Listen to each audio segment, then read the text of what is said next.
ఓం శాంతి 2/7/2024 సాకార ఈశ్వరీయ మధుర మహావాక్యాలు. మధురమైన పిల్లలు, మీరు ఇక్కడకు స్మృతిలో ఉంటూ పాపాలను దగ్ధం చేసుకునేందుకు వచ్చారు. అందుకే మీ బుద్ధి యోగము నిష్ఫలం అవ్వకూడదు, వేస్ట్ కాకూడదు అన్న విషయంపై పూర్తి ధ్యాస ఉంచాలి. ప్రశ్న: ఏ సూక్ష్మ వికారం కూడా అంతిమంలో కష్టాన్ని కలిగిస్తుంది? జవాబు: ఒకవేళ మీకు సూక్ష్మంగానైనా లోపల లోభము అనే వికారం ఉన్నట్టయితే, లోభం అంటే ఆశ, ఏవైనా వస్తువులను లోభము కారణంగా తమ వద్ద ప్రోగు చేసుకొని పెట్టుకున్నట్లయితే అదే అంతిమంలో కష్టం రూపంలో గుర్తుకొస్తుంది. అందుకే బాబా అంటారు, పిల్లలు మీ వద్ద ఏమీ ఉంచుకోకండి, మీరు అన్ని సంకల్పాలను కూడా ఇముడ్చుకొని తండ్రి స్మృతిలో ఉండే అలవాటు చేసుకోవాలి. అందుకని దేహి అభిమానులకు అయ్యే అభ్యాసాన్ని చెయ్యండి. ఓం శాంతి. పిల్లలకు ప్రతిరోజు గుర్తు చేస్తారు, దేహి అభిమానులుగా అవ్వండి. ఎందుకంటే బుద్ధి అటు ఇటు వెళ్తూ ఉంటుంది. అజ్ఞాన కాలంలో కూడా ధార్మిక కథల గురించిన చర్చలు విన్నప్పుడు బుద్ధి బయట భ్రమిస్తూ ఉంటుంది, ఇక్కడ కూడా భ్రమిస్తుంది. అందుకే ప్రతిరోజు దేహి అభిమానులుగా అవ్వండి అని బాబా చెప్తారు. వారైతే బయట మేమేదైతే వినిపిస్తున్నామో దానిపై ధ్యాస పెట్టండి, ధారణ చెయ్యండి. శాస్త్రాలను వినిపిస్తున్నాం కదా, ఆ వచనాలన్నింటినీ ధ్యాసలో పెట్టుకోండి అని చెప్తారు. ఇక్కడ తండ్రి ఆత్మలకు అర్థం చేస్తున్నారు, విద్యార్థులైన మీరందరూ దేహి అభిమానులై కూర్చోండి, శివబాబా చదివించడానికి వచ్చారు. ఈ విధంగా భావించే కాలేజీ ఇంకెక్కడా ఉండదు. పరమాత్మ శివుడు చదివిస్తున్నారు అని భావించే కాలేజీ, ఇటువంటి స్కూల్ పురుషోత్తమ సంగం యుగంలోనే ఉండాలి. విద్యార్థులు కూర్చున్నారు మరియు పరంపిత పరమాత్మ మమ్మల్ని చదివించడానికి వస్తారని కూడా అర్థం చేసుకున్నారు. శివబాబా మిమ్మల్ని చదివించడానికి వచ్చారు. వారు మొట్టమొదట అర్థం చేయించే విషయం ఏమిటి అంటే, మీరు పావనంగా అవ్వాలి అంటే నన్ను ఒక్కరిని మాత్రమే స్మృతి చేయాలి. కానీ మాయ గడియ గడియ మరపింపజేస్తుంది. అందుకే తండ్రి అప్రమత్తం చేస్తారు. ఎవరికైనా అర్థం చేయించేటప్పుడు కూడా మొట్టమొదట భగవంతుడు ఎవరు అనేది అర్థం చేయించండి. పతిత పావనుడు, దుఃఖహర్త, సుఖకర్త అయిన భగవంతుడు ఎక్కడ ఉన్నారు? వారిని స్మృతి అయితే అందరూ చేస్తూ ఉంటారు. ఎప్పుడైనా ఏవైనా ఆపదలు వస్తే ఓ భగవంతుడా దయ చూపించండి అని అంటారు. ఎవరినైనా రక్షించాల్సి ఉన్నప్పుడు కూడా ఓ భగవంతుడా, ఓ గాడ్, మమ్మల్ని దుఃఖాల నుండి విముక్తులను చెయ్యండి అని అంటారు. దుఃఖాలైతే అందరికీ ఉన్నాయి. సత్యుగాన్ని సుఖధామము అని అంటారని, కలియుగాన్ని దుఃఖధామం అంటారని అయితే పక్కాగా తెలుసు మీకు. అయినా కానీ మాయ మరపింపచేస్తుంది. ఇలా స్మృతిలో కూర్చోపెట్టే పద్ధతి కూడా డ్రామాలో ఉంది. ఎందుకంటే మొత్తం రోజంతటిలో స్మృతి చేయని వారు ఎందరో ఉన్నారు. ఒక్క నిమిషం కూడా స్మృతి చెయ్యరు. కావున స్మృతిని కలిగించడానికి ఇక్కడ కూర్చోబెడతారు. స్మృతి చేసే యుక్తిని తెలియజేస్తారు, తద్వారా పక్క అవుతారు. తండ్రి స్మృతి ద్వారానే మీరు సతో ప్రధానంగా అవ్వాలి. సతో ప్రధానంగా అయ్యేందుకు తండ్రి ఫస్ట్ క్లాస్ అయిన రియల్ యుక్తిని తెలియజేశారు. పతిత పావనుడైతే ఒక్కరే, వారు వచ్చి యుక్తిని తెలియజేస్తున్నారు. ఇక్కడ పిల్లలైన మీరు ఎప్పుడైతే తండ్రితో యోగం ఉంచుకుంటారో అప్పుడు శాంతిలో కూర్చుంటారు. ఒకవేళ బుద్ధి యోగం అటు ఇటు వెళ్తూ ఉన్నట్లయితే శాంతిలో లేనట్లు, అనగా అశాంతిలో ఉన్నట్లు. ఎంతసేపు అయితే బుద్ధి యోగం అటు ఇటు వెళ్తుందో అంత సమయము నిష్ఫలమైనట్లే. ఎందుకంటే అందులో పాపాలైతే అంతం అవ్వవు. పాపాలు ఎలా అంతం అవుతాయో ప్రపంచానికి తెలియదు. ఇవి చాలా సూక్ష్మమైన విషయాలు. మీరు నా స్మృతిలో కూర్చోండి అని తండ్రి అన్నారు. కావున ఎప్పటి వరకు అయితే స్మృతి రూపీ తాడు జోడింపబడి ఉంటుందో అంత సమయము సఫలత ఉంటుంది. బుద్ధి యోగము కొద్దిగా అటు ఇటు వెళ్ళినా ఆ సమయం వ్యర్థమైనట్టే కదా, నిష్ఫలం అవుతుంది. పిల్లలు నన్ను స్మృతి చేయండి అని తండ్రి డైరెక్షన్ ఉంది కదా, మరి స్మృతి చేయకపోతే అది నిష్ఫలం అవుతుంది. దానివలన ఏమవుతుంది?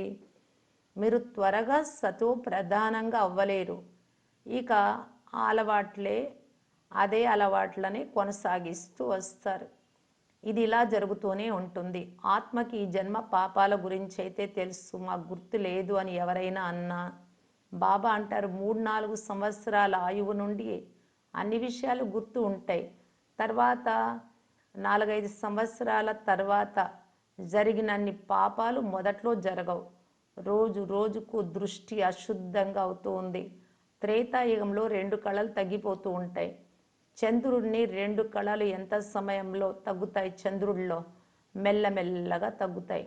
16 కళల సంపూర్ణుడు అని చంద్రుడిని కూడా అంటారు, కానీ సూర్యుడిని అనరు. చంద్రుడిది 1 మాసం యొక్క విషయం, మరి ఇది కల్పం యొక్క విషయం. రోజు రోజుకు క్రిందకు దిగుతూ వస్తారు. మళ్ళీ స్మృతి యాత్ర ద్వారా పైకి ఎక్కగలుగుతారు. ఇక ఆ తర్వాత మళ్ళీ స్మృతి చేసి పైకి ఎక్కాల్సిన అవసరం ఉండదు. పైకి ఎక్కేసిన తర్వాత సత్యుగం తర్వాత మళ్ళీ ఇక దిగడమే. సత్యుగంలో కూడా స్మృతి చేసినట్లయితే ఇక క్రిందకు దిగనే దిగరు. డ్రామా అనుసారంగా క్రిందకు దిగాల్సిందే. కావున అక్కడ స్మృతి చెయ్యరు, దిగడం కూడా తప్పనిసరియే. మళ్ళీ స్మృతి చేసి ఉపాయాన్ని తండ్రి తెలియజేస్తారు. ఎందుకంటే పైకి వెళ్ళాలి. సంగమ యుగంలోనే తండ్రి వచ్చి ఇప్పుడిక పైకి ఎక్కే కళ ప్రారంభమవుతుంది అని నేర్పిస్తారు. మనం ఇప్పుడు మన సుఖధామంలోకి వెళ్ళాలి. తండ్రి అంటారు, ఇప్పుడు సుఖధామంలోకి వెళ్ళాలి అంటే నన్ను స్మృతి చేయండి. స్మృతి ద్వారా మీ ఆత్మ సతో ప్రధానంగా అవుతుంది. మీరు ప్రపంచంతో పోలిస్తే భిన్నమైన వారు. వైకుంఠం ఈ ప్రపంచానికి పూర్తిగా అతీతమైనది. వైకుంఠం ఒకప్పుడు ఉండేది, ఇప్పుడు లేదు. కల్పం ఆయువును పెద్దగా చేసేసిన కారణంగా మర్చిపోయారు. ఇప్పుడు పిల్లలైన మీకు వైకుంఠం ఎంత సమీపంగా కనిపిస్తుంది. ఇంకా కొద్ది సమయమే ఉంది. స్మృతి యాత్రలోనే లోపం ఉంది. అందుకే ఇప్పుడు ఇంకా సమయం ఉంది అని భావిస్తారు. స్మృతి యాత్ర ఎంతగా ఉండాలో అంతగా లేదు. మీరు డ్రామా ప్లాన్ అనుసారంగా సందేశాన్ని చేరుస్తారు. ఎవరికైనా సందేశాన్ని ఇవ్వడం లేదంటే సేవ చేయడం లేదు అనే. మొత్తం ప్రపంచమంతటికీ నన్ను ఒక్కరినే స్మృతి చేయండి అని తండ్రి చెప్తున్నారు అనే సందేశాన్ని చేర్చాలి. గీతను చదివే వారికి ఈ మహావాక్యాలు ఉన్న శాస్త్రం ఒక్క గీతా శాస్త్రమేనని తెలుసు, కానీ అందులో కృష్ణ భగవాను వాచ్ అని వ్రాశారు. కావున ఇక ఎవరిని స్మృతి చెయ్యాలి? శివుడి భక్తిని చేస్తారు, కానీ శ్రీమతంపై నడిచేందుకు యథార్థమైన జ్ఞానం ఆ భక్తిలో లేదు. ఈ సమయంలో మీకు ఈశ్వరీయ మతం లభిస్తుంది. అంతకుముందు మానవ మతం ఉండేది.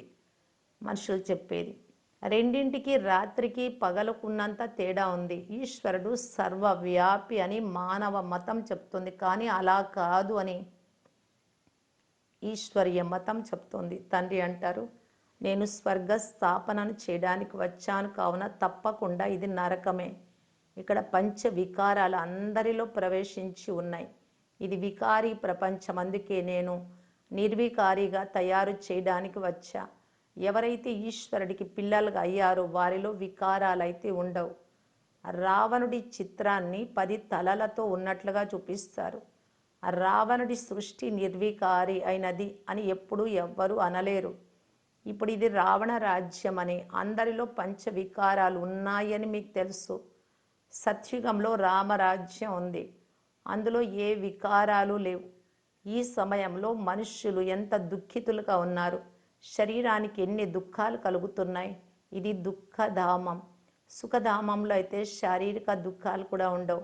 ఇక్కడ ఎన్ని హాస్పిటల్స్ నిండి ఉన్నాయి. దీనిని స్వర్గము అని అనడం చాలా పెద్ద పొరపాటే. కావున దీనిని అర్థం చేసుకుని ఇతరులకు అర్థం చేయించాలి. ఆ చదువు అయితే ఎవ్వరికీ అర్థం చేయించేది ఉండదు. అక్కడ పరీక్షలు పాస్ అయ్యి ఉద్యోగంలో చేరిపోతారు. ఇక్కడైతే మీరు చదువుకోవడమే కాదు, మీరు అందరికీ సందేశాన్ని కూడా ఇవ్వాలి. కేవలం ఒక్క తండ్రి ఇవ్వరు కదా. ఎవరైతే చాలా తెలివైన వారుగా ఉంటారో వారిని టీచర్ అని అంటారు. తక్కువ తెలివి ఉంటే వారిని విద్యార్థులు అని అంటారు. మీరు అందరికీ సందేశాన్ని ఇవ్వాలి.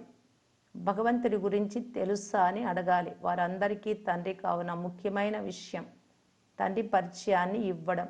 ఎందుకంటే వారి గురించి ఎవ్వరికీ తెలియదు.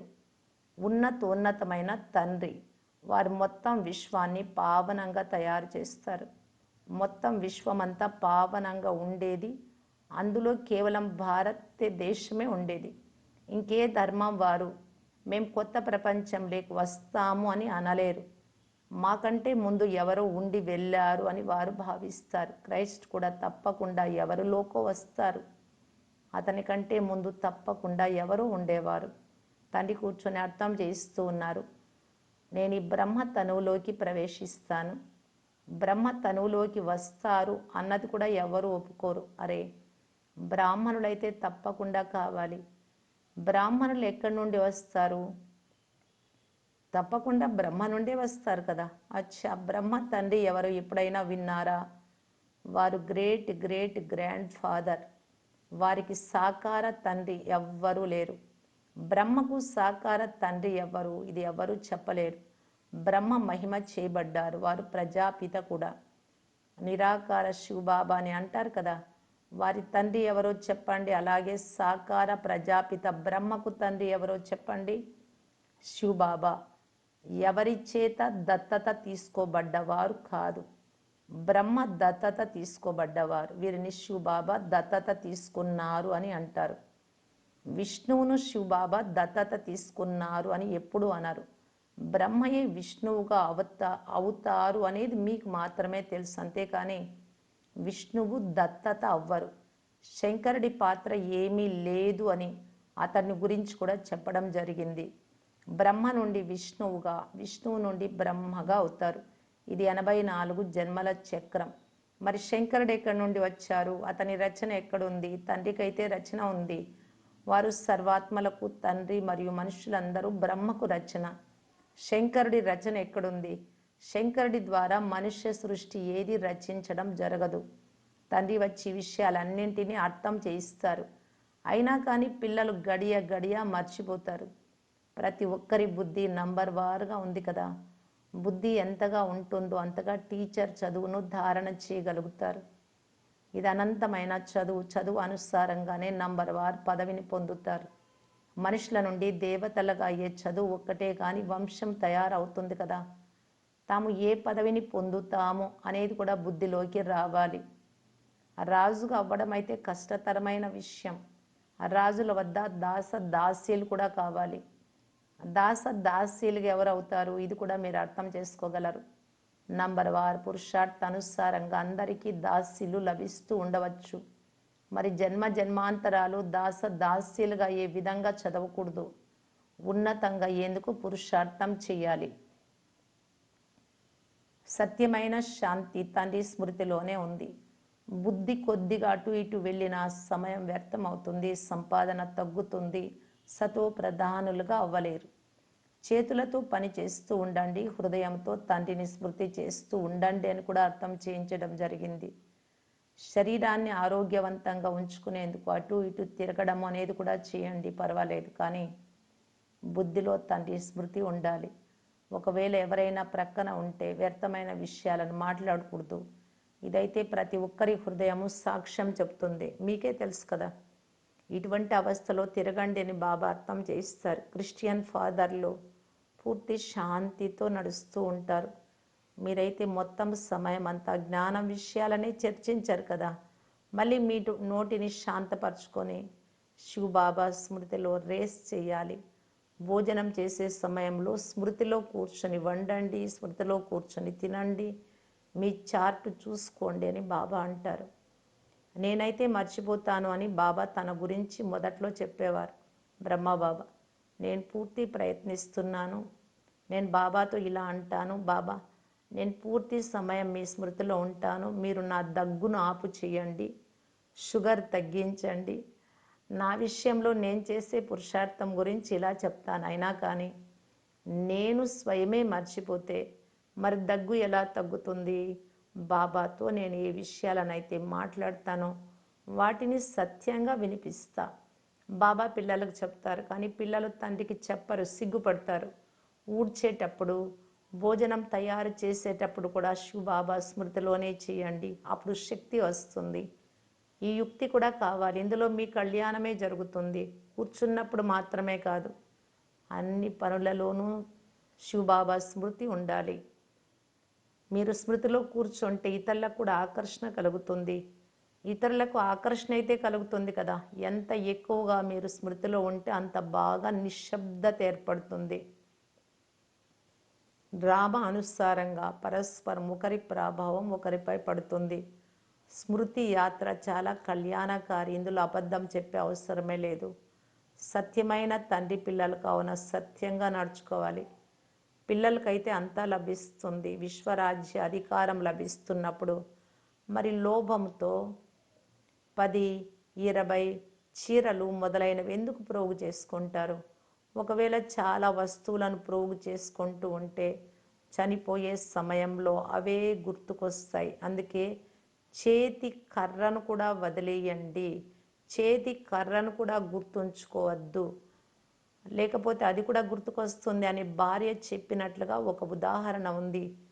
ఏది గుర్తుకు రాకూడదు. లేకపోతే తమకు తామే కష్టతరం చేసుకుంటారు. అబద్ధం చెప్పినట్లయితే పాపం 100 రెట్లు పెరిగిపోతుంది. శివబాబా బండారం సదా నిండి ఉంటుంది. ఎక్కువ పెట్టుకోవాల్సిన అవసరం ఏముంది? ఎవరి వస్తువులైనా దొంగలించబడితే వారికి అన్నీ ఇవ్వడం జరుగుతుంది. పిల్లలైనా మీకు తండ్రి నుండి రాజ్యమే లభిస్తుంది అన్నప్పుడు మరి బట్టలు మొదలైనవి లభించవదా? కేవలం వ్యర్థంగా ఖర్చు చేయకూడదు. ఎందుకంటే స్వర్గ స్థాపనలో అబలలైన మీరే సహాయం చేయండి. ఒక చీర ఖరీదు చేస్తారు. దానికి ఎంత అవుతుంది? అంత బాబాకి ఇస్తే మరి స్వర్గంలో ఎంత పెద్ద అంటే ఇక్కడ ఇచ్చినందుకు ఎంత ఎక్కువ ఎన్ని రెట్లు లాభం వస్తుంది? ధనాన్ని ఎప్పుడే కానీ వ్యర్థం చేయకూడదు. వారు మీ పాలన చేస్తారు తండ్రి. మరి వారి పాలన చేయడం మీ బాధ్యత. లేకపోతే 100 రెట్ల పాపం తలపైకి ఎక్కుతుంది. అచ్చా, మధురాతి మధురమైన అపురూపమైన పిల్లలకు మాతాపిత బాప్దాదాల ప్రియ స్మృతులు మరియు గుడ్ మార్నింగ్. ఆత్మిక పిల్లలకు ఆత్మిక తండ్రి నమస్తే. ధారణ కొరకు ముఖ్య సారం. ఫస్ట్ పాయింట్, తండ్రి స్మృతిలో కూర్చునే సమయంలో కొద్దిగా కూడా బుద్ధి అటు ఇటు వెళ్ళరాదు. భ్రమించడం అంటే అదే. సదా సంపాదన జమ అవుతూ ఉండాలి. స్మృతి ఎలా ఉండాలి అంటే నిశ్శబ్దం ఏర్పడాలి. సెకండ్ పాయింట్, శరీరాన్ని ఆరోగ్యవంతంగా ఉంచుకునేందుకు అటు ఇటు తిరగడానికి వెళ్ళినప్పుడు పరస్పరం పరచింతన విషయాలను మాట్లాడుకోకూడదు. నోటిని శాంతిగా ఉంచుకుంటూ తండ్రిని స్మృతి చేసే రేస్ చేయాలి. భోజనాన్ని కూడా తండ్రి స్మృతిలోనే తినాలి. వరదానము, నిశ్చయ బుద్ధి కలవారిగా అయ్యి బలహీన సంకల్పాల వలను సమాప్తం చేసే సఫలత సంపన్న భవ. ఇప్పటి వరకు మెజారిటీ పిల్లలు బలహీన సంకల్పాలను స్వయమే ఇమర్జు చేసుకుంటారు. అవుతుందో అవ్వదు తెలియదు, ఏమవుతుందో తెలియదు. ఈ బలహీన సంకల్పాలు అడ్డుగోడగా అవుతాయి మరియు సఫలత ఆ గోడ లోపల దాగిపోతుంది. మాయ బలహీన సంకల్పాల వలను పరిచేస్తుంది. ఆ వలలో చిక్కుకుపోతారు. అందుకే నేను నిశ్చయ బుద్ధి కలిగిన విజయీ ఆత్మను, సఫలత నా జన్మసిద్ధ అధికారము. ఈ స్మృతి ద్వారా బలహీన సంకల్పాలను సమాప్తం చేయండి.